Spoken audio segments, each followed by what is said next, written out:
Stadia podcast for episode number 122 of your weekly Stadia show, where we round up all of the gaming and Stadia news for your listening and viewing pleasure right here on youtube.com/Helix Cloud Games, or up there in the digital cloud on your podcast preference of choice. You're joining myself, Chris, one of your hosts for today's show, alongside the man of many pixels, Mr. Richie. How are you doing? I'm doing quite well. It's been a bit of a slow news week, this one, though. Just a little bit in terms of Stadia specifically, but my word, have we got one hell of a show for you viewers and listeners this week. That's right, the arguably biggest news in video game history of the last decade probably happened this last week, and we'll be breaking all of that down for a terrific show. As I said, episode 122, we've got all of the big Microsoft news, we've got all of the GDC news that's starting to bubble up as well. We've got a lot of AAA games that have got dates coming into spring, so we're going to be talking about all that. A new potential Chromecast to rival the fairly new still Sabrina potentially, and much, much more. But before we get into all that, thank you and an amazing shout out to all of our viewers and listeners who support us every single week here on YouTube or on the podcast services that you enjoy the most. And we wanted to shout you out, say thank you very much. And don't forget to hit like on this video, subscribe, and click that bell so you're kept in the loop with all of the great content we bring you here on the channel. Just like our first looks, just like our Let's Play series, our special SideQuest episode, and boy Richie, we've got a good couple of episodes lined up. Folks who watched last week will have seen we broke down Square Enix's titles for 2022, what they've got coming in the pipeline. What are we talking about this week? This week we are going to be talking about EA. EA games. You may have noticed a theme. Yeah, there's a bit of a theme. It's early year. We didn't expect any big news until Phil Spencer decided to rip the lid on his bank account and start the year off big. But also, we've got a very, very special guest lined up for episode 52 to celebrate one whole year of SideQuest, and we're thrilled to have this guest on. We can't wait to sit down and talk with them, and we'll be keeping that in the pipeline for the year special, and you'll see it soon. But our members do get that early. Even this time around, Richie, we might even let them have it a little bit earlier than usual. Yeah, tell you what, maybe unsure. I haven't even thought about that, to be honest. I tell you what, I'll do for members. As we're recording 2 episodes of SideQuest today, so you will get episode 51 today, as you expect. As soon as I'm done editing 52, you'll get it. I don't know when that will be. It's probably going to be on Monday. So by the time you listen to this episode, it might actually be live for members. 2 double-barrel SideQuest episodes. I'm not guaranteeing it. It depends how I feel when I wake up, if I can be bothered to do it. Wow. Because I'll have a full week to do it. So you will get it at the latest next Sunday. Such a tease. But yes, we're through with SideQuest. It's made it to a year. Congratulations again to you, Richie, for hosting for a whole year. And I can't wait to sit down and just talk about games. But that's not, I was going to say that's not what you're here for today, but you are literally here for that. Yeah. It is the Sounds of Stadia podcast, episode number 122. We've got a great show, so let's start getting into it by kicking things off, Richie, with what we've been up to, what we've been playing. And this last week, we had the first AAA title launch on Google Stadia, and that, of course, was Tom Clancy's Rainbow Six Extraction. We dived in on Thursday. Give me some first impressions of the game. Well, so I really enjoyed the first-person shooter mechanics of Siege. I think, for me, I feel the nicest of any first-person shooter. I don't like the full-on chaos that you get in things like Call of Duty or Halo for first-person shooters. I do prefer the more tactical stuff. The problem is, I suck at multiplayer games. This fixes that problem massively. This was so fun. Yeah, I completely agree. So for those who aren't aware of what Extraction is, it's Tom Clancy's Rainbow Six Siege world being invaded by an alien menace known as the Archeans, and essentially, yes, it's 3 players in a fire team. You take on different objectives within a set mission campaign, similar to Siege. It's, in fact, anything. The maps are actually replicated from Siege with an alien twist. And you go in, you complete different objectives, different game modes with similar operators that you're familiar with from Rainbow Six Siege, but with that kind of alien twist. Special weapons that cope with them, alien eggs, bugs, stealth aliens, and you and me jumped in this past Thursday with our wonderful community, played along. Every Thursday we do live streams on the channel, by the way, folks, so if you are playing a game you want people to play along with, different community members, jump into one of our streams. We always rotate players in and out so everyone gets a fair shake of the stick. And as you said, Richie, not great any more at first-person shooters when it comes to PvP. However, giving me some AI aliens to kick ass against. It's really fun. We did really well. I've seen some reviews that says as you play more and more into the game, because we've only played a couple of hours each, it gets a bit samey. But then Siege had the same sort of reviews when that first launched. I think as Ubisoft continue to support this game, add more content, add more operators, it will grow. Yeah, I think that's a great point that we should probably highlight, the fact that it's dropping in around the 7 out of 10 mark, I think, across Metacritic and reviews.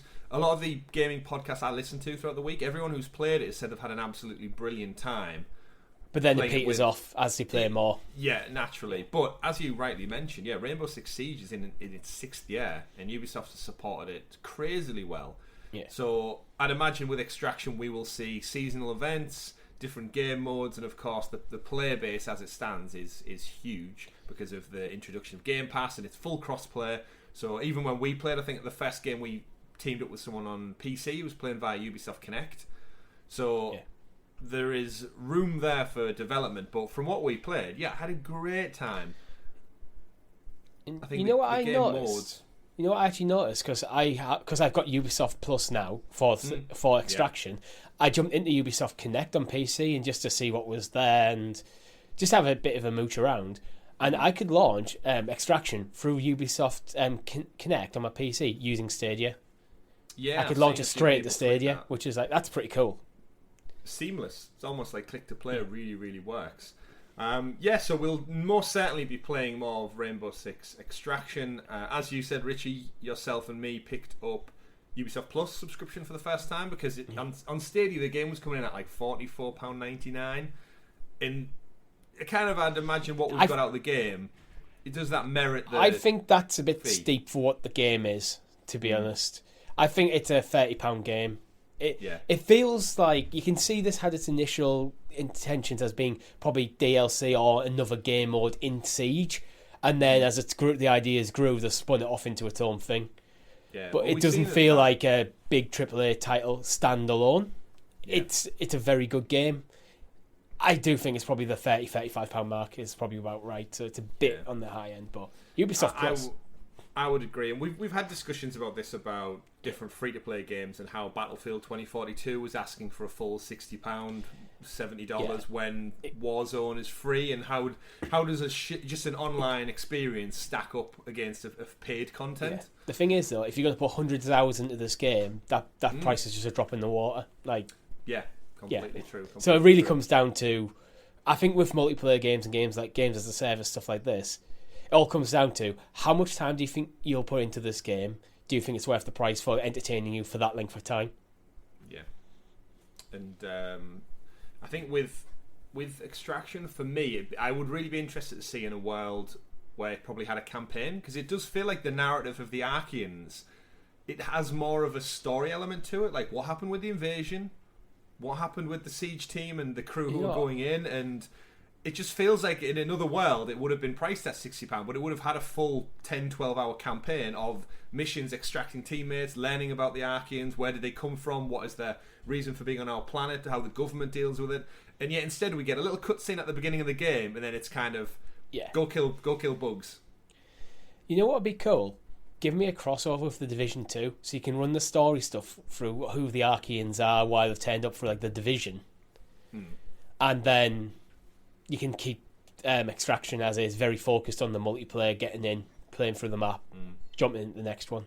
Yeah, and this is where we get into that weird world where Extraction is kind of a Tom Clancy spin-off that includes aliens, and it's not a gritty, grounded shooter in the real world with stealth and espionage and governments tussling over things. It's a concept that I think they can spin off into other titles though. So indeed. So from what I've seen, everyone is enjoying Extraction. Do let us know in the comments below if you've checked it out, if you've played it, if you've enjoyed it. I've seen mixed things going around, but you and myself really enjoyed it. We'll certainly be playing a bit more. I've actually had a bit of an itch over this weekend to jump in and play a little bit. However, I've been playing other things at the same time, Richie. So before we get into the news, what else have you been playing aside from Extraction this past week? I picked up the Platinum on the Tales of Arise, and I've rolled credits on Pokemon. Oh wow! So it's a double whammy this week. Wow, just ticking things off left, right, and centre. That's terrific. So, and what's next on the horizon then? I think it's going to be Kena Bridge of Spirits. I think I'll probably start that next week. Beautiful. I'd highly recommend it for anyone who's not played Kena Bridge of Spirits. One of the best games I've played in the last year. I think you'll really enjoy it. I'm really curious to see how you cope with the Master difficulty. As like me, you're not much of a Dark Souls, Demon Souls fan. Yeah. And the game isn't like that at all until you switch up to the Master difficulty for that Platinum Trophy. So, do you have to play the full game in the Master difficulty? Yeah. So basically, to get the Platinum, it's 2 playthroughs then. Unless you go on I think I did first one story mode, finished it in about 10 hours, 12 hours, and then the Master difficulty mode was like, I might not have been 10 hours, but the Master difficulty mode was so tough. Is it unlockable, Master difficulty, or is it you have it straight from the beginning? I think you have to do one playthrough and then all right. So I'm probably going to go on the highest difficulty I can just to get used to it, to psych myself. I've done that before where it's like, you know what, it's a new game, I'm just going to go on the high difficulty and just learn this as a challenge if I know there's going to be a Platinum that's difficulty bound. Yeah, so early doors when the game first came out digital, before it was patched, you could glitch the trophy by doing the last mission, and then after you complete killing the boss, you can just pause it, go into the difficulty, up it to Master, and then the trophy pops. That's since been patched, and I waited for the physical copy. So obviously the physical copy came with the patch already installed on the disc, and I had to do it with the hardware, folks. But I'm proud of it. Yeah, I picked up the digital copy in the I think earlier this month when it went on sale. Yeah. So you have no chance. So yeah, it was just it was an opportunity. So I'm going to play this game. Oh, that's a decent price. I'll have it. Yeah, it's highly recommended. As is actually A Plague Tale: Innocence. I said I've got a little bit of time before Uncharted comes out at the at the end of the month, and I've kind of got nothing on. Obviously, playing Extraction, FIFA, and all those like little tiny games in between. Not tiny games, but you know what I mean, like short attention span games. Pokemon, I'm still chipping away at. But yeah, Plague Tale: Innocence. Finished one full playthrough. Story's fantastic. Mechanics are very Last of Us, but without the action. It's more stealth and puzzle solving, with a cool like slingshot, and there's rats involved, and it's really very, very well done game. Doesn't get as much praise as I think it probably should, but the sequel was just announced, so hopefully these are the type of games that we will expect to migrate over to this platform eventually. They're not AAA, and they're certainly not owned by Microsoft, so we should hopefully see these things in the near future. But yeah, my next one's Uncharted next end of month, so not too long to go. But let's move away from what we're not playing on the platform, Richie, and get into the big stories of the week. And let's kick things off by you introducing us to the super sexy special Stadia story segment, aka the news. And what a news week, Richie. Not many stories, but just one mega behemoth story that has sent ripples through the entire gaming industry. And of course, this is first and foremost a Stadia podcast, but we would be naive and stupid to say this doesn't impact Google Stadia or the rest of the gaming world by not covering it as our main topic of this week's show. Yeah, as you alluded to in the intro, it's like this is potentially the biggest video game news, full stop. Like, yeah, and it seemingly came out of nowhere. Yeah, no leaks, no we hear rumours Microsoft are thinking of doing this. But before we do get into the number one story of the decade, century in gaming, shout out to our two newest members as well who've joined the channel, Barry Dunn and John Burford. Thank you very, very much, gentlemen, for signing up to the channel and becoming a member. You now get a Stadia controller next to your name in the chat. You get access to our super stickers, and more importantly, you get our SideQuest episodes, which Richie's promised there might be 2 this coming week, with a very special guest and a very great episode indeed. And you get them up to 6 days, if not even a whole week and a half early right now. So go check them out on YouTube. Thank you for your added support, gentlemen. Remember, if you want to support the channel and us grow, find new people who are big fans of cloud gaming and Stadia, don't forget you can do that by hitting join on the YouTube video below. But Richie, back to the story. We can't hold the floodgates back any longer. Where do I even start? So let's start by laying the ground with the news. So this week, midweek, Microsoft, I think it was The Verge or Bloomberg or Financial Times, someone picked it up, and essentially everyone in stateside in the United States was still asleep when this news broke. I think I was working. I was actually this news was that big. I was at work, and I just happened to glance at Twitter, and I saw this news, and it came from. You know when you have to double check something, like where am I reading this? And it's like is it news.xbox.com. It's like, oh shit. This is like as legit as you can get. Indeed, yeah. It's so big. I was doing a session with work, and I mentioned at the beginning of the conference call that I was a big gamer as part of my introduction to people I don't know. And it was that big, like someone actually stopped me doing my job to say, Chris, have you seen the Xbox news? And I was like, what? We're in the middle of some work-related stuff. No. And then, obviously, we went on a comfort break for a cup of tea or coffee or whatever. Quickly checked my phone, and you and some of our other friends were popping off in our chat groups just going, what? How? What? Why? So, again, to lay the ground for those who don't know, who somehow don't know, Microsoft have acquired, or are set to acquire, we should say, Activision Blizzard for $68.7 billion. Billion with a B, ladies and gentlemen. That is right. That's behind the couch. That's when you're looking behind the couch for any penny you can get to put together for this. Like ridiculous.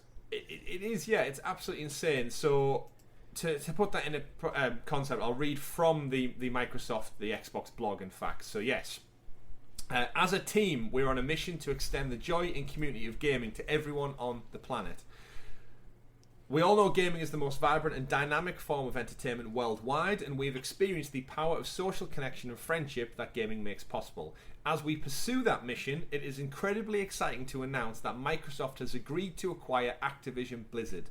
Over many decades, the studios and teams that make up Activision Blizzard have earned vast wellsprings of joy, respect from billions of people all over the world. We are incredibly excited to have the chance to work with the amazing, talented, dedicated people across Activision Publishing, Blizzard Entertainment, Beanox, Demonware, Digital Legends, High Moon Studios, Infinity Ward, King, which is a big one, Major League Gaming, Radical Entertainment, Raven Software, Sledgehammer Games, Toys for Bob, Treyarch, and every team across Activision Blizzard.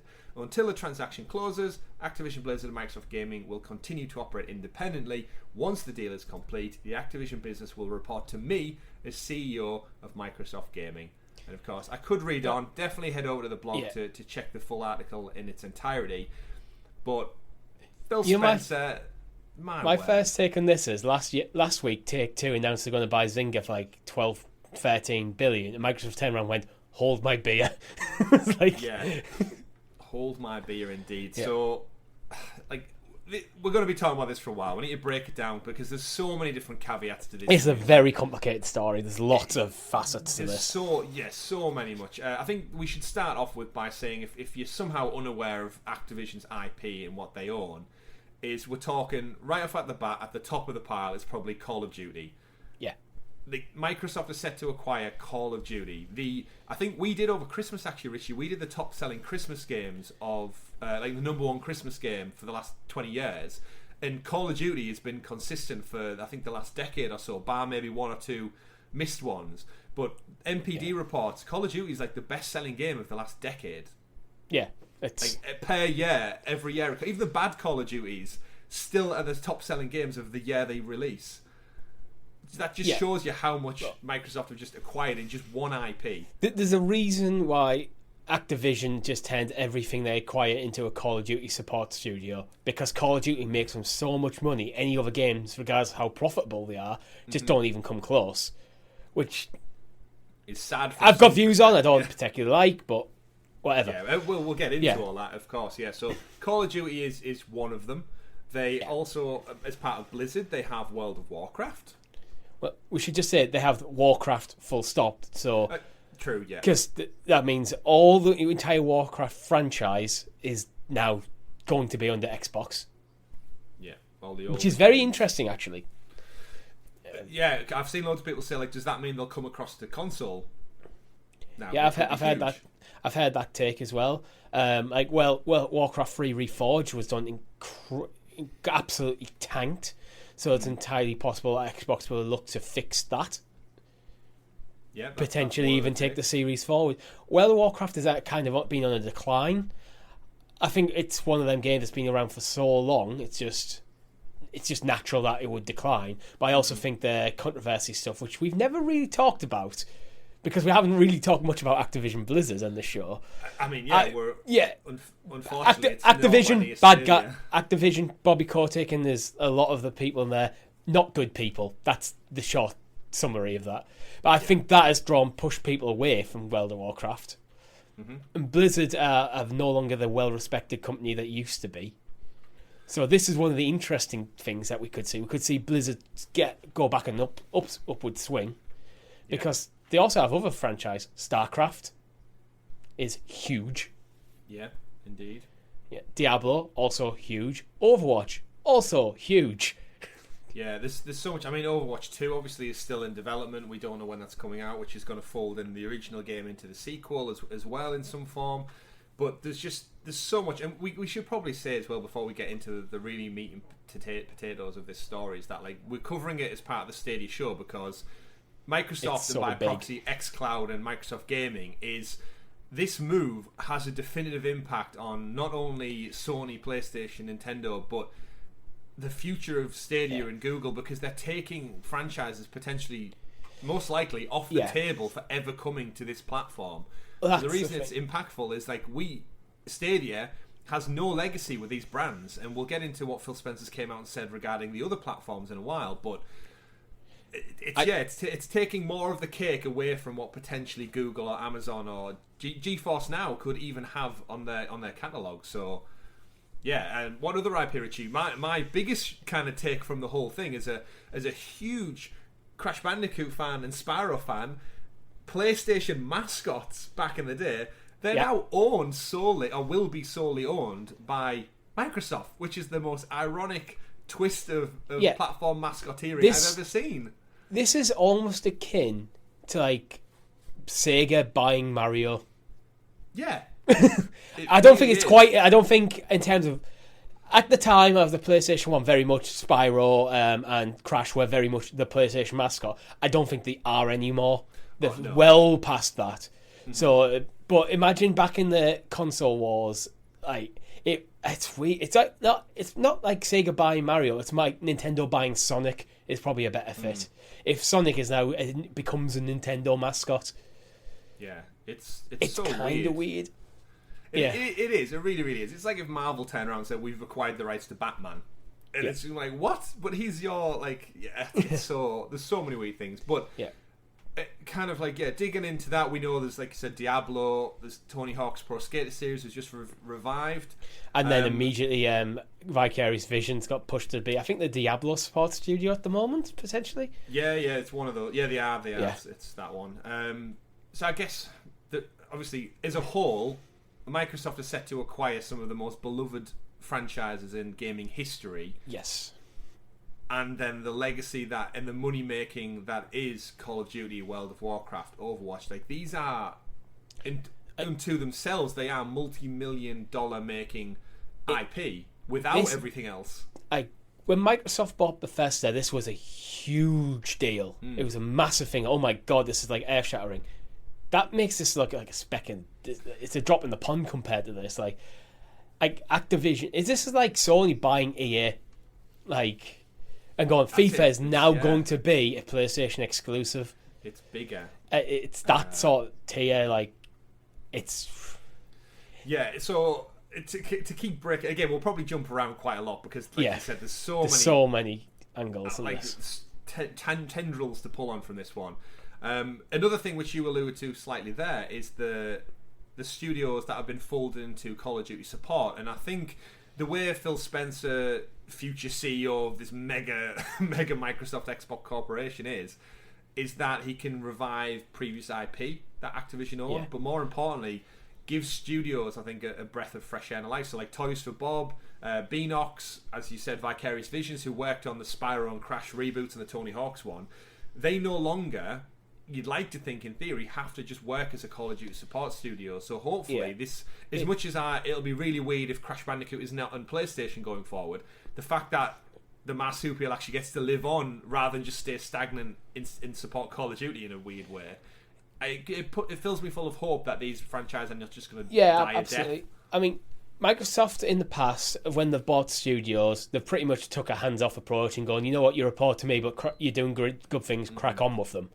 Yeah. I think this is going to be a very different case in this problem with all the issues that they are around Activision Blizzard. I don't really know much about King. It's always Activision Blizzard that comes up, but with Bobby, especially surrounding Bobby Kotick, I very much expect that Microsoft are probably going to look at the studio. There's probably eventually when they do, because until the deal goes through, they're completely separate legal entities. Microsoft have no influence.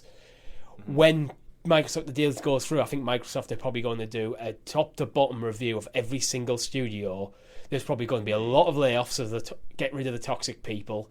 I imagine they're going to restructure things a lot, and it's probably what it needs. It needs these studios. This publisher needs that fresh air. Needs someone to come in who is not tainted by what the company's become, and kind of going, right, you, and you. We don't like you. We've got piles of reports that saying you're a horrible person. Off you go. You can go off with Bobby.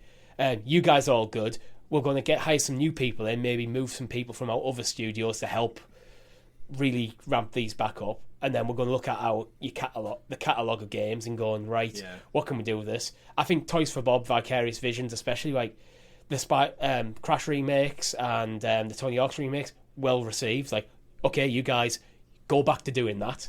Yeah. I still think I think Activision will probably still remain just Call of Duty. Yeah, I don't think there'll be that much shake-up, and we've seen, you allude to it there with Bethesda, how they've pretty much said, just continue doing what you're doing as your own like kind of mini division of Microsoft, keep all your studios with the same heads and the same leadership, and we'll just work with you to make great games. And I think you're totally right, there has to be some change, and you've mentioned like the toxic like Bobby Kotick and all the issues that come with him and the board and the culture that they've got around there. I think this is a great out for the people who work there. I think that toxic work environment that's come to the fore over the last 12 months, and it hasn't left the headlines, crucially, and it is hampering Activision Blizzard. I think that's what's made this acquisition possible. Yeah, it's kind of like how much. It's like does Bobby a brand Kotick. He's clearly been just trying to ride this out and let it pass, let the news cycle move on, and it hasn't worked. So I think, and it just seems to be ramping up all the time. So I think this is what enabled this deal. Yeah, I always just get the vibe it's gone on for that long, but he's clearly that rich and so detached from the rest of the world that he just doesn't care. He just doesn't care. Like, I've heard rumours this week that he tried to buy Kotaku and PC Gamer just to quash news articles about his business. How authoritarian of him. Exactly. And then there's other things where he's gone into board meetings about staff and HR policies, and he's just left early. And he clearly, the guy doesn't give a shit because he's a multi-millionaire. That's the problem. He's the problem, and when the CEO is a problem, that is going to be passed down throughout. He's going to be people close to him are probably going to be... There might have been good people at once, and then might have been tainted by the culture, and then that just keeps pushing down and down and down till the people at the bottom are just getting abused, basically, and it's not good. And I don't think there's a way back for Bobby Kotick in this industry. I think it's been very much that's clear. You need to go. Yeah, and this is because I don't want to spend too long on that because we're here to talk about games. We're not here to talk about the politics of internal work. It's hard to avoid it in this topic. It completely is. My biggest thing to kind of put a pin in that and move back to the games, I would say, is the amount of money and someone. It sucks. Like Microsoft essentially are coming in to hopefully resolve all these problems. The culture Phil Spencer and the team have got Microsoft. It's infinitely better than what's going on at Activision Blizzard. What I absolutely hate from this whole deal is that the dickhead gets an easy escape where because the shares have sold for almost double, he's going to leave his payout for this buyout must be in the millions and millions for that one individual. So what does he get for being an arsehole for the last 5-6 years of his life? Even more money. Reward. And that's like, oh, come on. Like that's he's going to take his money and run. You'll never hear of him again. He'll buy an island in the Caribbean and live there. You could buy several islands in the Caribbean for that much. But it's not definite that he's leaving. It's just very well assumed. I've heard mixed reports on whether he's going to be staying or leaving. I don't think Microsoft can actually announce he's going until they own the company. Yeah, I think it's just one of them. Consensus is that once it's gone through, he's fessed out the door. He's so toxic. Microsoft is just not going to keep him. There's just no way. doesn't really have a place though now. What if once they're under the Microsoft umbrella officially, they all report to Phil Spencer? So what is his actual role anymore? Because that's one of the things that I found funny about Phil Spencer's statement. Is like he points out very strongly they will report to me. It's I will be in charge. That's decided. Even if Bobby Kotick's there, Phil Spencer's in charge. Yeah, Bobby Kotick would respond to Phil. They put out like that family tree where right at the top was Phil and below him was the wider team. So we'll put a pin in that one because we could go in a whole conversation about that unto itself. But back to the games, we said about stuff being revived, and you mentioned studios. Yeah. Microsoft now in the last 5, 6, 7 years, they have tripled their studio and development teams to a point where they could pull off any let's remember Microsoft have Banjo-Kazooie, Richie. They could go to Toys for Bob and go, you did a great job with Spyro, go to make a brand new Banjo-Kazooie game. Yeah, they could. Well, this is why I think an interesting thing could be with the restructure is you keep Activision as the Call of Duty side, so they only do Call of Duty. Blizzard do the traditional Blizzard side. Then you pull all the other IP and just give them to other Microsoft studios, instead of things like Toys for Bob or Vicarious Visions being Activision studio or Blizzard studio, they now just become Microsoft studios. And so you can go, you want to make a Crash Bandicoot game, do it. We'll publish it. Microsoft will publish it. Mm-hmm. So they don't, because Activision Blizzard will be a part of Microsoft. Microsoft can just go, you don't need answers to Activision Blizzard. Blizzard focus on World of Warcraft and Overwatch and Diablo and StarCraft. Activision will focus on Call of Duty. Everything else, you can all come over to us. I think there's some really good things that could come out of it. It's not. I don't think this is all rainbows though. I think the worrying thing is, I think we've alluded to with last week with Take-Two buying Zynga, is the consolidation of mega corporations buying these studios. Yeah, there's the conversation around a monopoly that I've seen come into it, but the reality is they're not purchasing anything physical. It's IP. That's value is based on it. Call of Duty is based on its brand, its identity. But the reality is you've just bought the words Call of Duty and marketing. You've not actually acquired anything. So I look at this as companies acquiring companies for a monopoly. It's you going horizontal, you're purchasing the competition around you. This is a vertical monopoly where I think you're just stacking franchise like Disney do. It is, but because it's IP, it doesn't have any physical, tangible worth. It's just a name. Yeah, I don't know if I fully agree with that. I think the interesting thing will be the knock-ons to other platforms. Specifically, Sony is going to be the most interesting one because their share price did take a hit when this news was announced. 20% or something. Yeah. I mean, I imagine that will move back up, but if Microsoft have pretty much confirmed, like they did with Bethesda, they're going to honour all outstanding contracts. But beyond that, I think Call of Duty is going to be fair. It's going to be exclusive. I think that's the way it's going. I think that's the way it's going to go. If Warzone's still going around in a couple of years' time, that'll still be on PlayStation and probably still getting all its updates and stuff. But new Call of Duties will be probably Xbox exclusive, and it's going to be that era in a couple of years' time to see how the industry shifts. What Sony's response is, because if that doesn't affect Sony much, the sales are still going through to the same sort of rate, then it's not a problem. If Sony start tanking in sales and everyone's moving over to one platform, I think that's bad for the industry. Yeah, there's so many ways to approach this. So for extra context, Phil Spencer, after all the Sony thing and all of the news journalists and everyone started panicking saying, what does this mean for Call of Duty? And as always, all the bad websites picked up going, Sony is now acquiring Ubisoft and acquiring EA. A company of that size cannot react within 24 hours that quick. No. So it's all bullshit that you're hearing. But if Phil Spencer came out and tweeted out saying, I had some good calls this week with leaders at Sony. I confirmed our intent to honour all existing agreements upon acquisition of Activision Blizzard and our desire to keep Call of Duty on PlayStation. Sony is an important part of our industry and we value our relationship.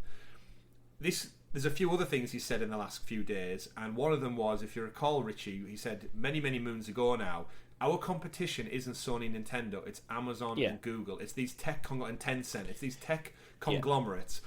This, for me, kind of adds to that actually, the way he worded it, not that particular tweet, but the way he spoke in interviews and stuff since, saying he appreciates and respects Sony is a gaming company. They're in it for games. Nintendo is a gaming company. They're in it for games. They don't want to rock the boat. They're all gamers. Yeah. Their business is centered around that. I think these other Microsoft, companies, Sony, and Nintendo have probably realised that these three can coexist quite nicely for an extended period of time. It's the upstarts coming into the industry. Well, that's it. With new tech who are trying to redefine things that they're a bit more, where are you going to take that piece of the pie from? Yeah, and I can completely see. Whereas if Tencent came in and acquired Activision Blizzard, that would be a whole different conversation. That's very different to Microsoft, because Microsoft are one of the three big platform holders. Yeah, that's where these. Yeah, that's where the difference comes in. Change it. But the proposition that kind of comes with all this is, of course, is the impact it could have on. And when the tweet that he put out, it's not an official kind of business statement, but saying you'll honour existing agreements, that could just mean the contract for the next two titles. That doesn't mean anything beyond Call of Duty, whatever number they're up to. I mean, it might mean he decides, what, Call of Duty, it's in our best interest to just keep on PlayStation as well.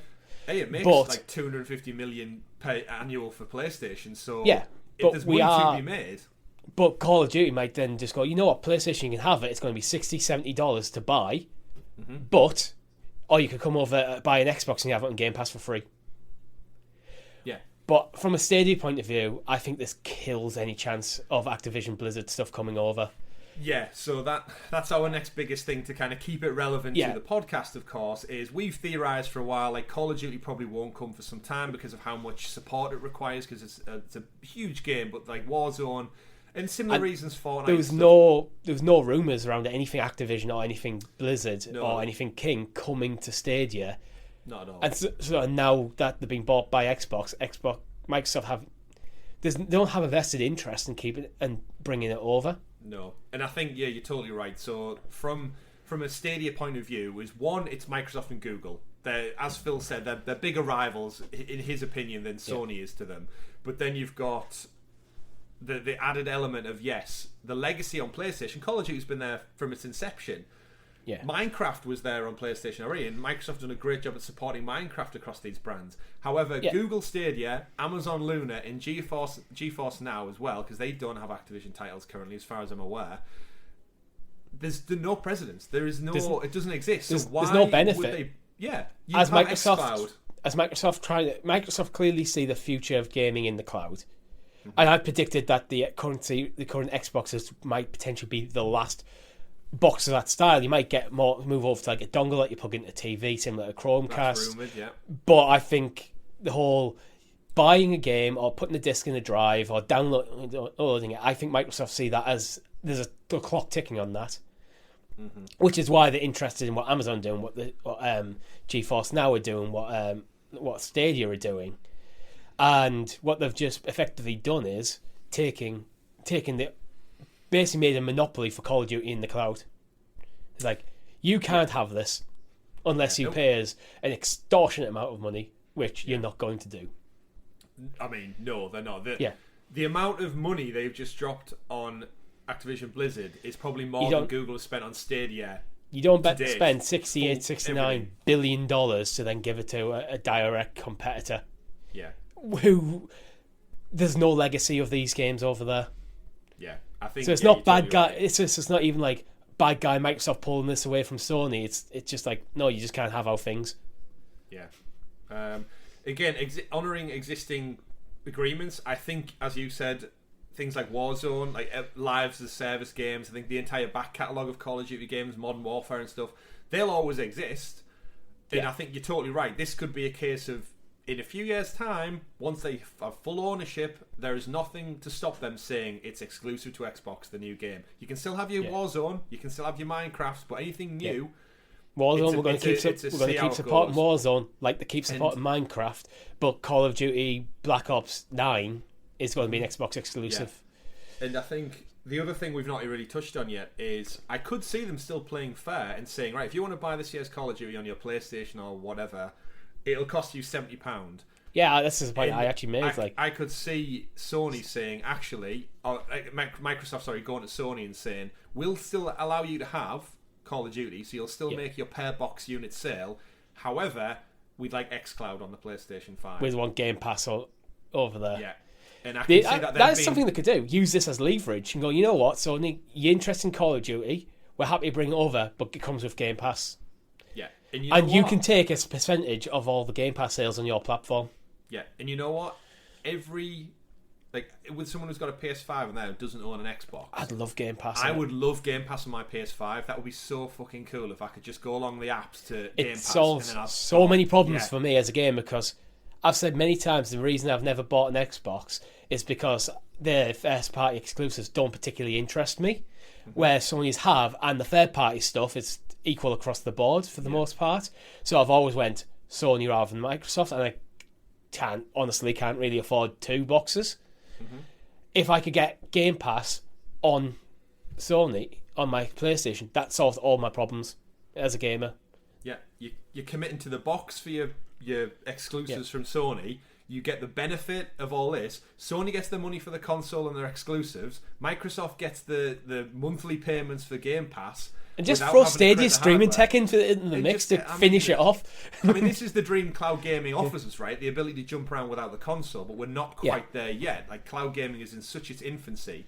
However, you're totally right. I think to put a pin in that story, Microsoft have just bought exclusivity in the cloud for Crash Bandicoot, Spyro, World of Warcraft, Call of Duty, and there is no chance of them showing up on Luna and Stadia, I don't think. And we know the games are pulled from GeForce Now, so Xbox are out. Overwatch is a huge game, and now if you can just play that in the cloud on the go, imagine how many kids who love Overwatch and can now just stick a Razer Kishi on the mobile phone and then just play on one subscription.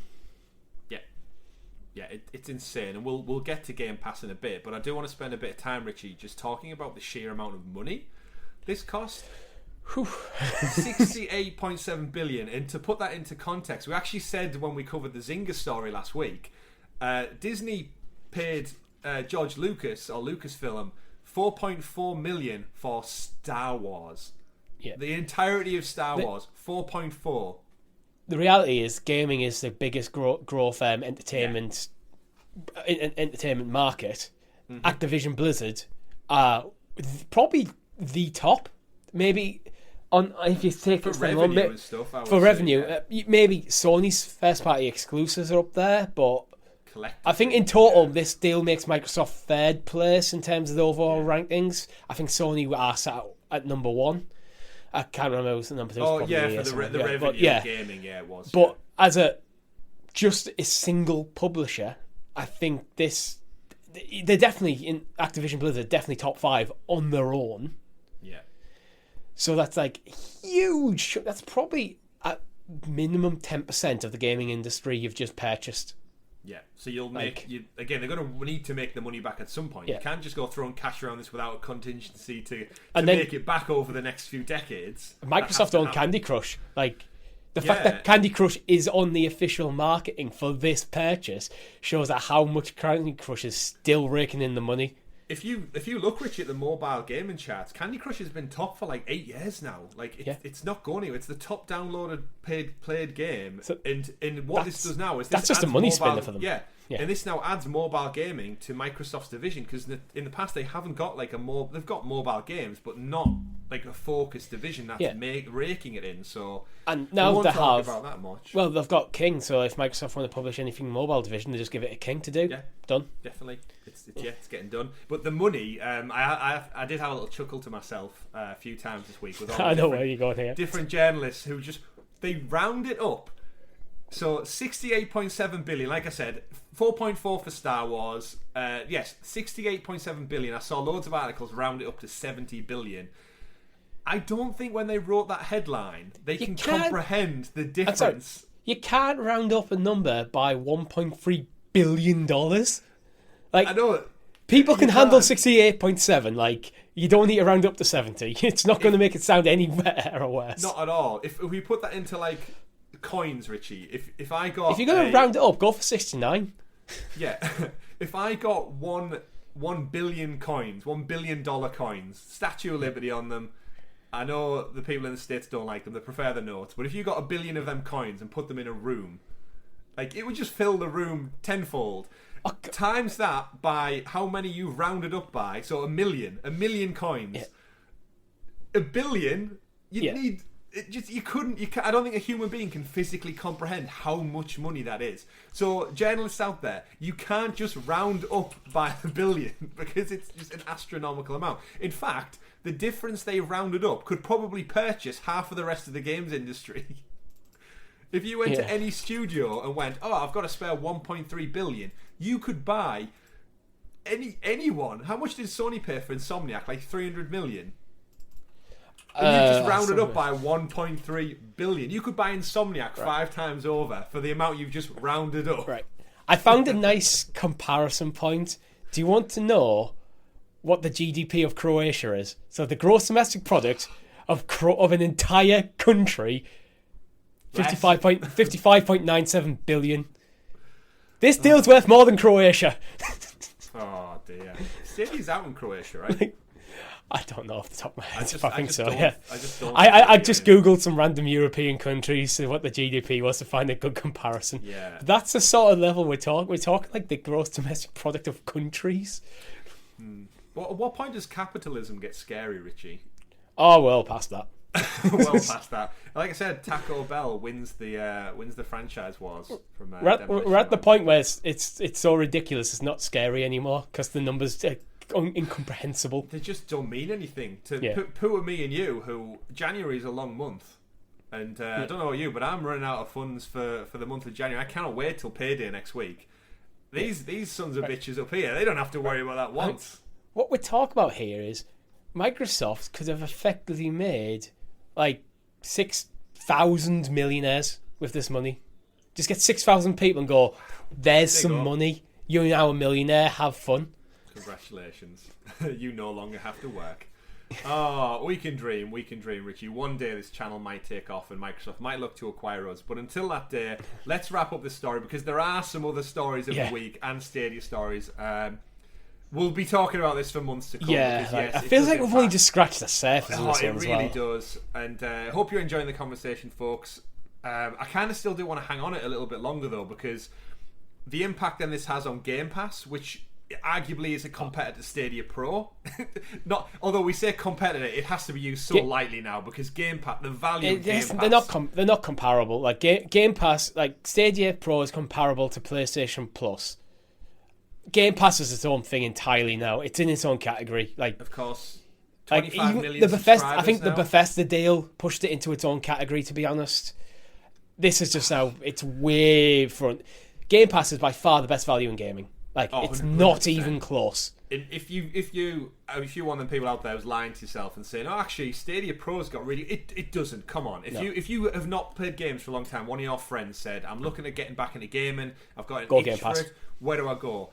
In Game Pass nets you Halo, Gears of War, Forza, Call of Duty, Fallout, Doom, Spyro, Crash, and EA Play, and probably soon to be Ubisoft Plus. You know, the content wars. Microsoft are just.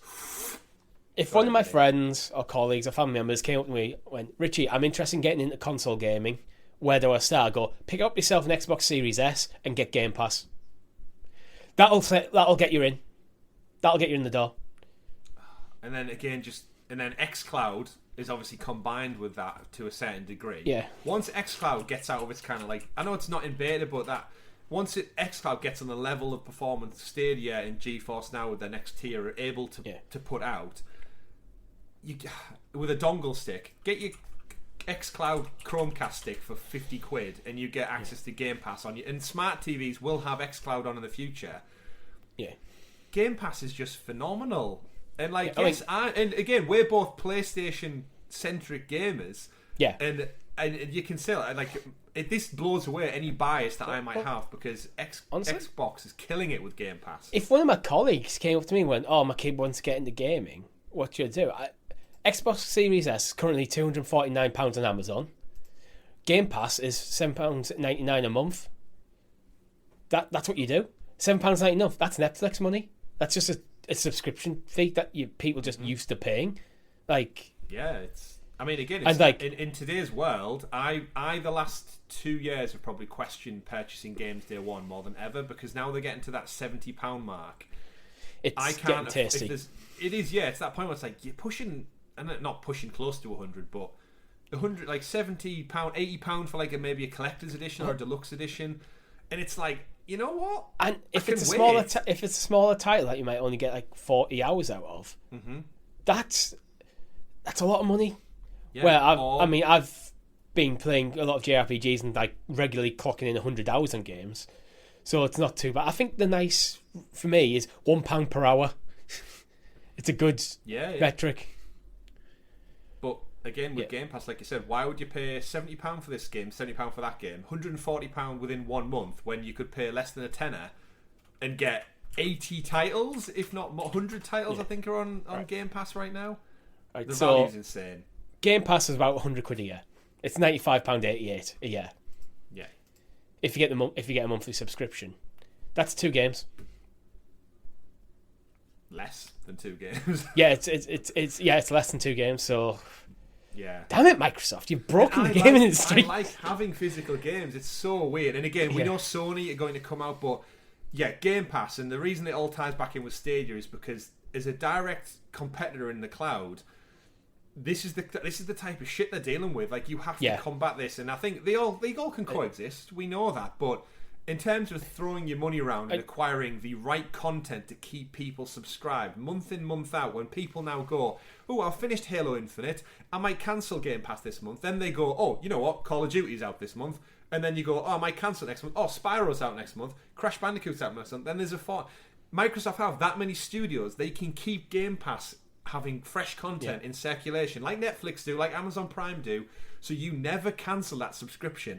And Richie, at 25 million subscribers, all paying roughly a tenner a pop, that's a lot of money per month that can then go funding back in. And that's why these acquisitions, they're not getting them for the IP, I don't think. They're getting them for the content. It doesn't need to be top tier games, it just needs to be content. Let's face it, there's a lot of shit on Netflix, but they put it out anyway because it's content that keeps people subscribed. But we digress. The biggest question, I think, to button all this together in a nice little tight package, Richie, is will this force Google and the rest of the industry to rethink their approach going forward? Yes. I think Google need to rethink their approach anyway. So I think, I don't know how much Sony will rethink, but I think they'll probably... I think they need to have a reaction. I don't think it needs to be a massive, monumental reaction, but I think it's a case of if they're potentially losing Call of Duty, they need something to take the void. That's where I think Sony need to be looking at. They'll probably got thoughts on how to replace the void of not getting getting Elder Scrolls 6. They've probably already had them thoughts. They know to think now that, okay, they're not going to get the next Crash Bandicoot. Crash Bandicoot is kind of synonymous with us even now, even though you can get it on other platforms. These are the things where they probably need to think of, like, how do they use their first-party studios to combat this? Because it might just be a case of, okay, is it Killzone? Yeah. Is that Sony? They might just resurrect that. Resistance. This is going to be our alternate. Yeah. They can look at the IP they have, or maybe start new IP that is potentially there to rival it. They'll do something. Yeah. I'm not sure what the smaller guys like Luna and Google do, because this is kind of out of their league stuff. I think things like Luna, GeForce Now, and Stadia trying to get in the conversation with Microsoft and Sony. And now Sony, everyone's looking at Sony going, what's your response? So I think... Yeah, it's so weird, the fact that, like Sony, I've seen people say, like Sony aren't for sale and stuff, and, like, they just don't... They're not on the same level as Microsoft. Like, the only companies that... there's plenty of companies, but Google, Amazon, Tencent, and Microsoft are playing and Apple, 100% Apple, of course. Yeah. They're playing on a level of money that Sony, with all their camera and their mobile division and their film division, they are just not competing on the sheer scale of cash value that these other companies have in the bank. Nintendo aren't even doing that. And people who think Sony aren't for sale, if I'd asked you earlier last week if Activision was for sale, you would have said no. This amount of money is insane. As I've said, the only reason I think this deal was even possible is because of Bobby Kotick and the toxic environment there. That's what's enabled this. Before that, I don't think this was happening. Yeah. Full stop. There's too much money on the table that why would we sell? Yeah, why? Unless I wanted to retire. They're done now. Why? Because you're making so much money. Yeah. There's just no need to sell. It's Sales like this tend to happen when there's problems at one party. Fire sale. Yeah, not necessarily fire sales. Like the leadership needs a change or whatever. Anyway, I think there's a conversation to be had, but I don't think we'll have it now because of how long we're into it. About a potential exploring a Sony Stadia team up and what that could look like going forward. I think that needs to be a SideQuest episode. Yeah, you're completely right. At this point, Google and Amazon, if they're serious about the games industry, Microsoft aren't leaving many cards on the table to play with. So at what point do they go, right, do we have, to round it up, 70 billion spare? Yeah, they all do. Apple do. I think Apple are one that we need to keep our eye on as well. Because they haven't made a big play for gaming yet, other than their mobile division. But the money's there. And there's not as many things on the table at the moment. I mean, Activision Blizzard now off the table of potential studios to buy. Yeah, and I've seen EA and Ubisoft flung around, and there's all laws and stuff that create. But I don't think Ubi's for sale. I really don't. Said Activision was for sale. It's, again, when money, everything has a price, right? Yeah, I think everything has a price, but I think this sale was 68.7 billion. I think without Bobby Kotick, this might be over the 100 billion easy. That's crazy. I really do think that this toxic environment is what has made the sale even remotely possible. Yeah. So I think with EA or Ubisoft, any of these big publishers still on the table, Tencent, well, not Tencent, Take-Two. Yeah. I think the numbers would be absolutely eye-watering to the point where it's just, basically, you'd have to go we don't want to sell this, so we're going to scalp you. Yeah. This is the number. It's way more than the company's worth. And this is where the lay of the land is, do these teams, do they not necessarily buy out, but maybe partner up to form a coalition almost, and say all these Western publishers, obviously Microsoft buying them up. I hope they don't. I hope they stay independent of each other, because that breeds more competition. Collaboration's good, but so is competition. No, I mean a collaboration of saying we're not going to sell.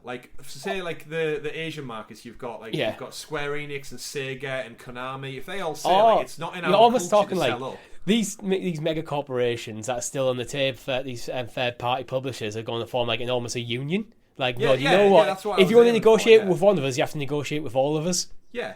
Because again, there's rumours Sega are going to get when is Sony going to buy Sega? When are Konami and when are they dormant franchise like Metal Gear Solid and Castlevania? PlayStation could benefit from them. But are they for sale? And it's well, should we all team up and say actually we want to keep the industry moving, we want to stay independent. None of us are for sale, but we all need to agree to it. The interesting thing is the Japanese big publishers seem to be not on the table as potential purchasers. All the big purchases recently have all been Western studios. Yeah.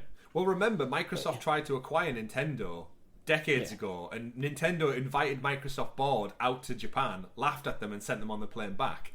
Yeah. That's the kind of cultural difference. And I'd say I couldn't see it, but you know what? Money talks. Money talks, and shareholders go, ho ho ho.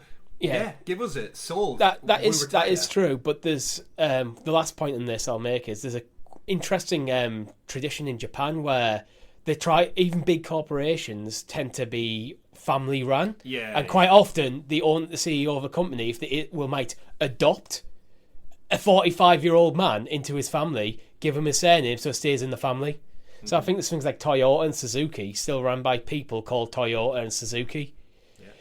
That's just a bit of the culture difference. So I think an outside investor buying up all the shares, I think is less likely. But I agree. I mean, Nintendo have Doug Bowser, so they literally hired someone from Bowser's Kingdom to come in and actually run the joint. So honestly, the SideQuest topics we can branch off from this. They're going to happen, folks. Don't worry. If you remember, you get them early. We'll break it down. But yes, I think Google and probably Amazon as well are going to have to, and Sony and Nintendo are all going to have to look at these relations thing, right? How can we compete? What do we need? And I'm sure I'd love a world where Sony say we'll partner with Google to do Stadia and PlayStation, and all these exclusive will come to Stadia, and Sony has cloud gaming on masses on Nintendo do. But that's for another day, Richie. That's been the Microsoft fallout, no pun intended, from a $68.7 billion acquisition. Let's Let's move on. Yeah. Let's turn the page over to let you fine folks out there know what is coming to Stadia, because we've got a game confirmed. That's right. Story number 2. Story number 2 at the 1 hour mark. Elemental War 2 has been confirmed by Clockwork Origins. They had a blog post put out on their website declaring their past and future for 2022 and what they're working on. And within such blog, they commented on their last game, which was Elemental War, the original, released in 2019. And for those eagle-eyed people out there on the World Wide Web, of course, if anyone read the Stadia Source article this week, penned by yours truly once again, Elemental War 2 is stated to release in 2022. And for those who've read the description, it will be coming to Steam, PlayStation 4, PlayStation 5 port at a later date, and Google Stadia. And they've got a partnership with Google Stadia. On the main page, they do reference a partnership with Google Stadia, which may lead to more than one title. But essentially, if you're not too sure what Elemental War 2 is, because I certainly wasn't, Richie, when I when I found the story, Elemental War 2 is essentially a tower defense game that you can see from the trailer, those watching along. That features hordes of monsters coming out of a pit to hell that's been accidentally opened up, and you have to fight and defend them using a bunch of unique skills and abilities. Very similar, I would say, to Orcs Must Die 3, if not almost identical visually to it. Yeah. Did you know of Elemental War prior to this announcement? No, this was the first I heard of it. I think the big difference I can see between this and Orcs Must Die is this is a more traditional tower defense, where Orcs Must Die is more of an action tower defense. So you're playing a character in the world while you're dropping traps and stuff, where this is very much you've got your clear lanes, you're top down dropping a tower. But it looks fun. I actually do like tower defense games. Mm-hmm. They're quite fun way of wasting some time. It certainly does. So reading from the website as well, Elemental War 2 takes you into a threatened world. Hordes of monsters suddenly pour out of the abyss of hell from a faulty summoned pole. You'll manage and build a defensive line or defensive towers against the forces of evil in time. Features include the popular tower defense game Principle with new gameplay elements. Face powerful elementals and their special abilities. They might be just characters, I guess, within it. Solve quests to follow and unlock different upgrades for your towers. Play 11 varied maps with 3 unique environments: forests, ice, deserts, etc. Play alone or in co-op mode, and compare yourself with others in a global leaderboard. And I'd imagine this game, I've heard from my trusty sources, that this is going to have some Stadia unique features as well. All right. So look out for an that might be where Stadia the partnership Source. Comes in. Yeah, look out for an article on Stadia Source later this week regarding this title. But yes, Stadia exclusive features. So my guess would be, with it being tower defense, it may be something to do with crowd choice. So you can choose what defensive things you have maybe in your arsenal. So I could say, I want to vote for a tower or a trebuchet or a brick wall or a fire pit. It depends. I think this could easily have almost a map generator in, if you can make your own maps, and then you could use Stream Connect. That could be cool. Okay, interesting. I mean, that's complete speculation of how a Stadia feature could be implemented, but it could be interesting. Yeah, certainly. So look out for Elemental War 2, and probably some updates later on this year when we finally hear stuff from PlayStation, from Stadia. Moving on to story number 3, we've also got some quick updates towards GDC. So the Video Game Developers Conference is building up towards a March showcase, and we've stressed before how important these sessions are to companies like Google and stuff who are trying to build relationships with developers in a pandemic world. And they usually put out a kind of pre-show questionnaire, and the statistics are up on the website now for you to go find and read yourself if you're interested in such. And I just wanted to go through a few of the quick questions, Richie, and highlight over 2,700 developers they've talked to about their work. And question 1 was, which platform are you developing a project currently for? And Stadia sits at a cool 3% of the results, with Project xCloud at 3% also, PlayStation Now at 1%, and Amazon Luna at 1% as well. So I think small chunks in the grander scheme. I think it's weird, the PlayStation Now and Xbox stuff, because obviously PlayStation up there at 31%, Xbox is up there at 27%. So I think this one depends how the studios answered that.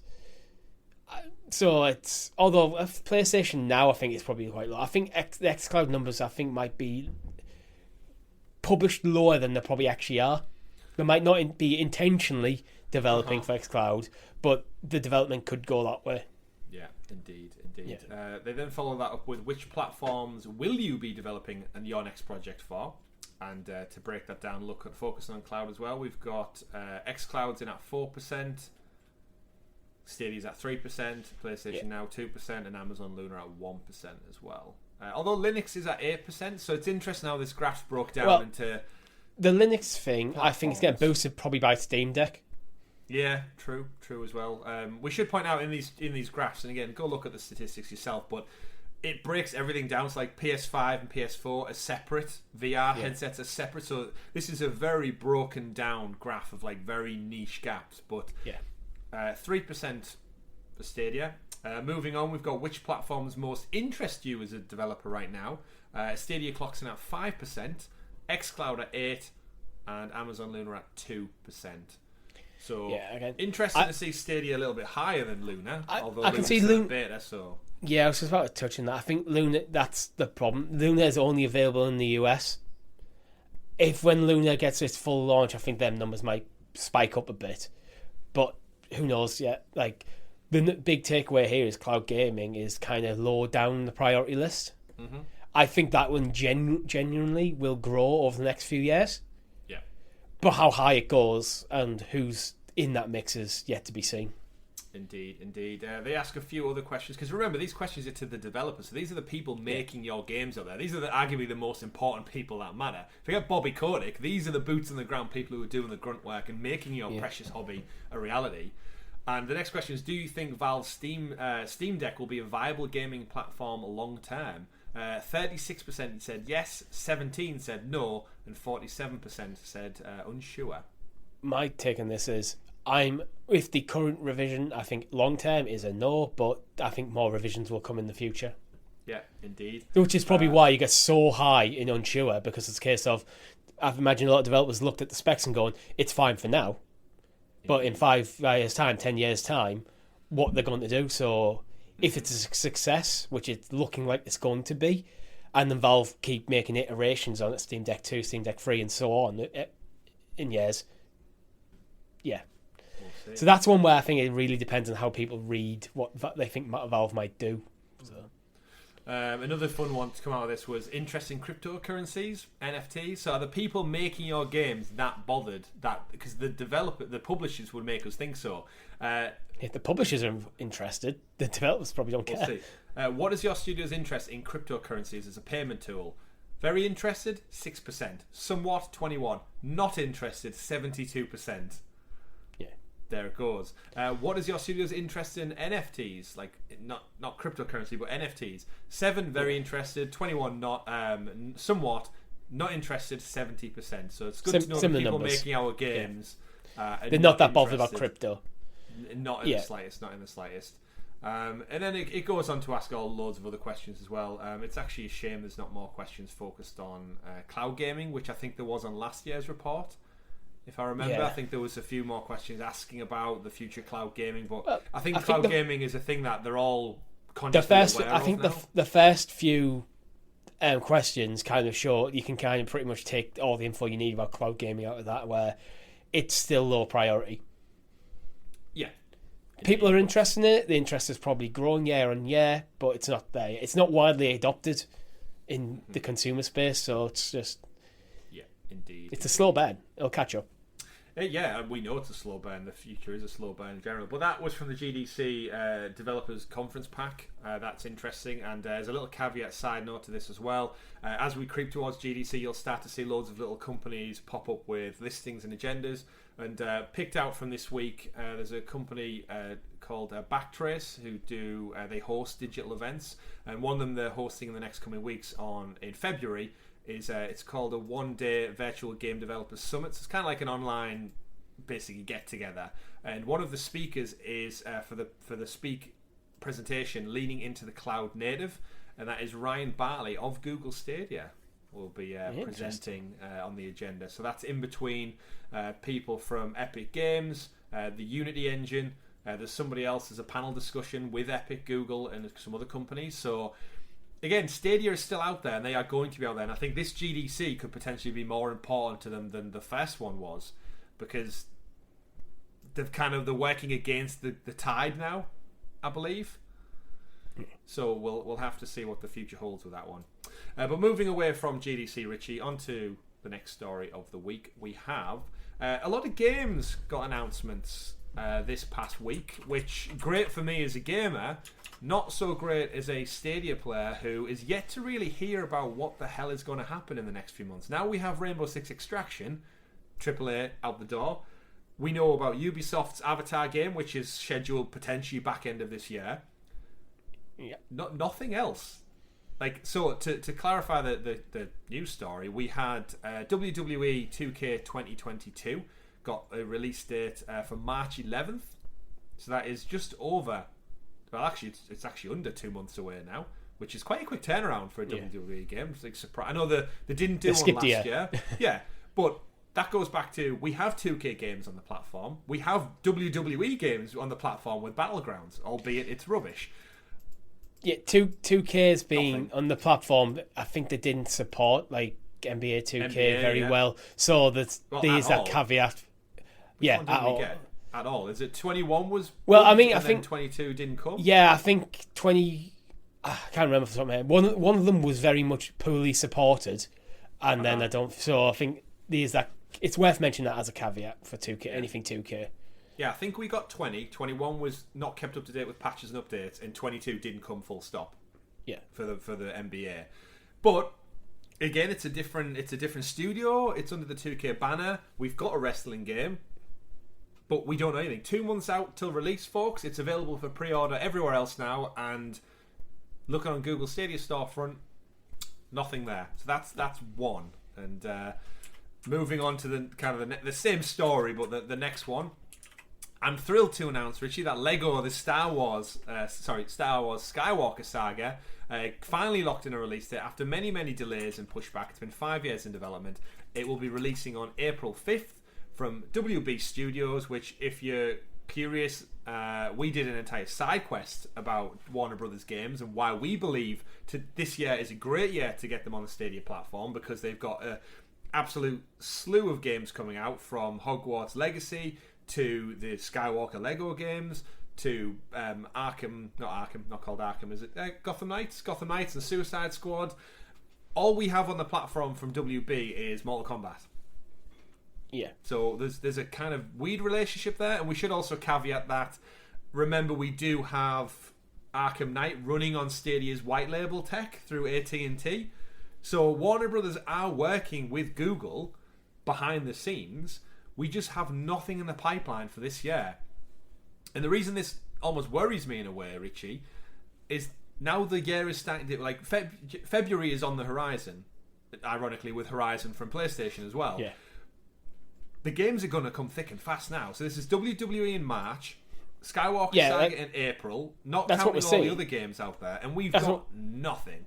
That's what we're seeing. We're starting to get to that point where developers are starting to announce the dates of stuff that they said it's going to come in early 2022. They start, here's your dates. They're starting to come. But we'll see what happens with Stadia.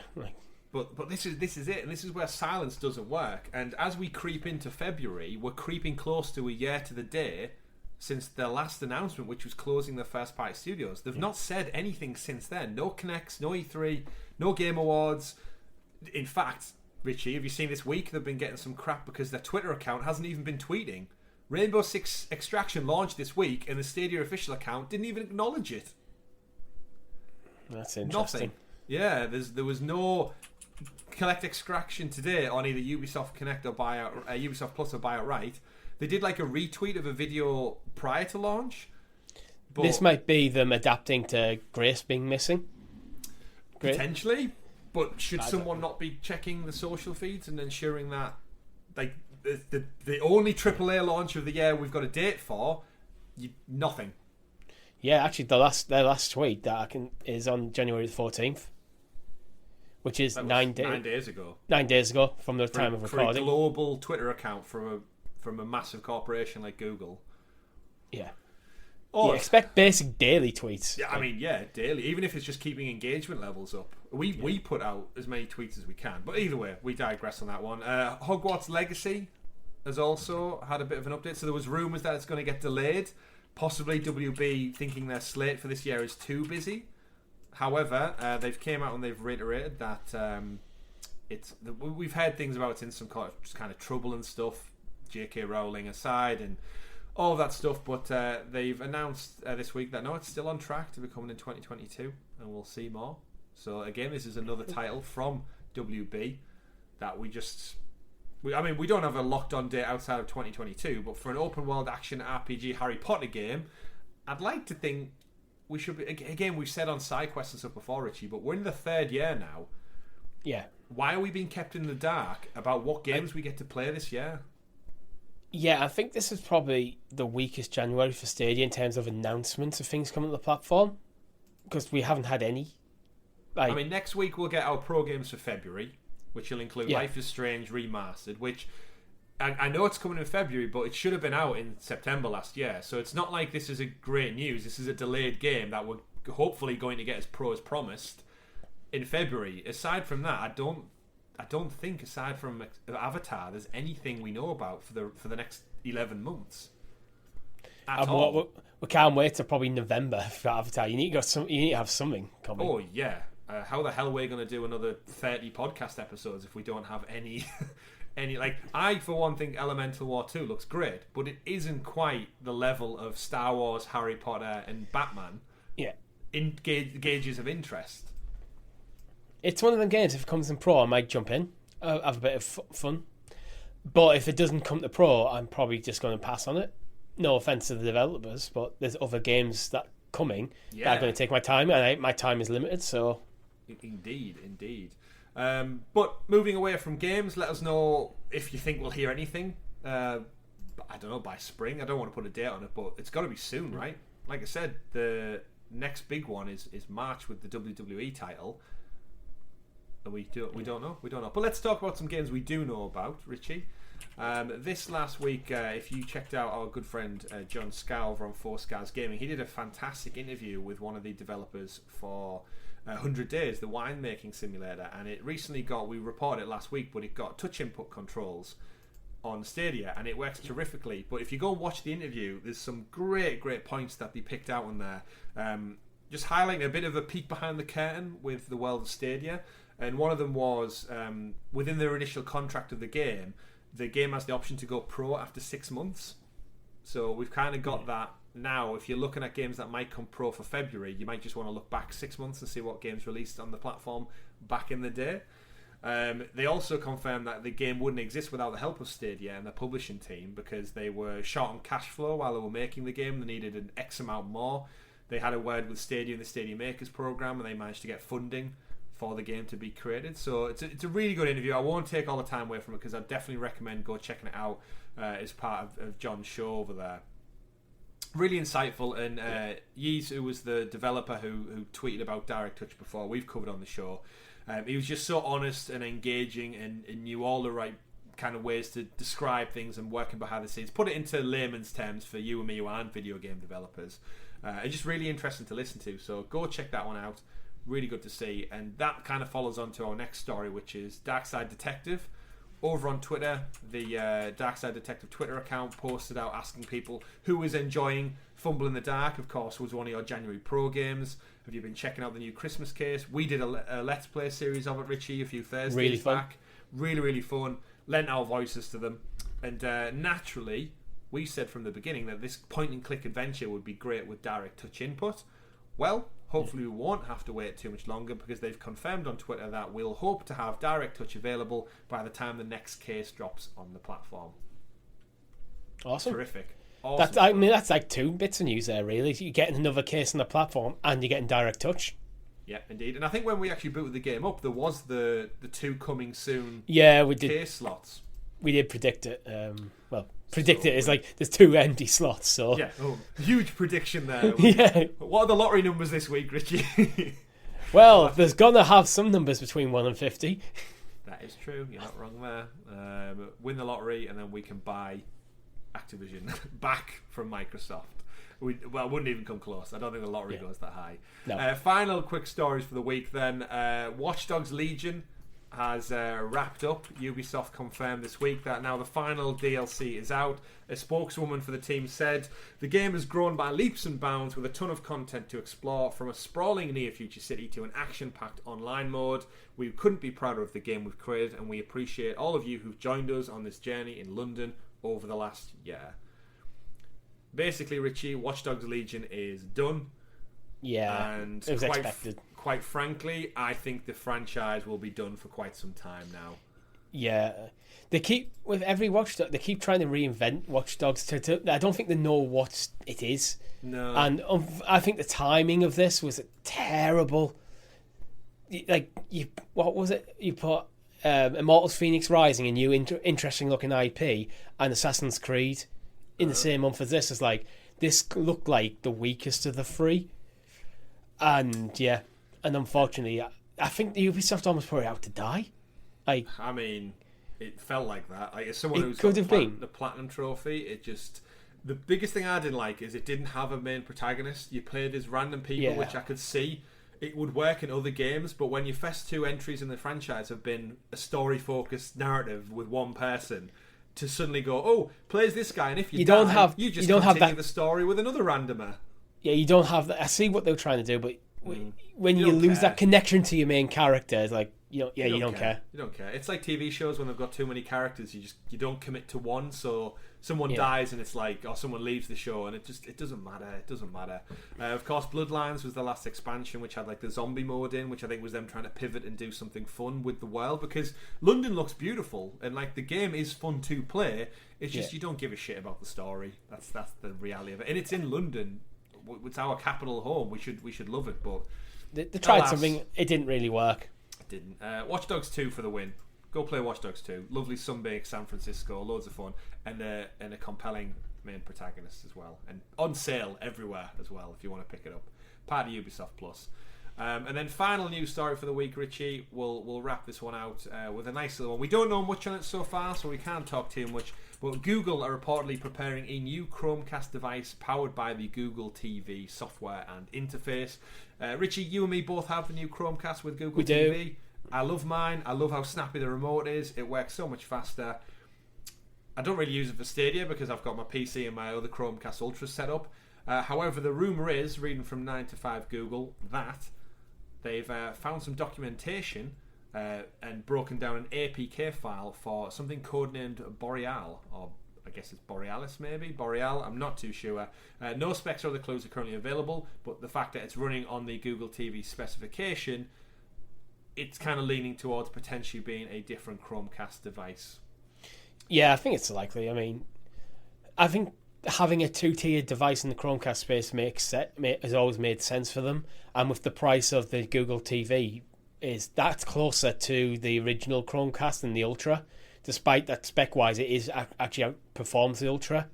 Mm-hmm. I think the next one will be like a Pro, the Pro model. Like it'll probably like up to higher refresh rates. I don't know if this will have any impact at all on Stadia, because the current Chromecasts are more than adequate to handle Stadia. That's true. That's true. We'll see. Carl Bradshaw over at 9 to 5 Google, he theorises it might be something to compete with like the Nvidia Shield TV series, so more of like a high-end like box rather than just a dongle. I think it'll still be a dongle. I do think it might still be a dongle. But what's the difference really between a dongle and a box apart from the size of it? Yeah, I could see it being something to combat maybe with like Apple TV as well, where it is like a box that has the content is part of it. All I would really ask is that it comes preloaded with Google Stadia. Don't wait until spring 2023 until the software is available. It needs to be there at launch. It's your own product. Don't mess up again. Get your gaming bundle sorted for have this bundled in with a Stadia controller as an option. Don't do what they've done with the Google TV, where it's like it finally came, but it took like 6 months. It needs to be there on launch.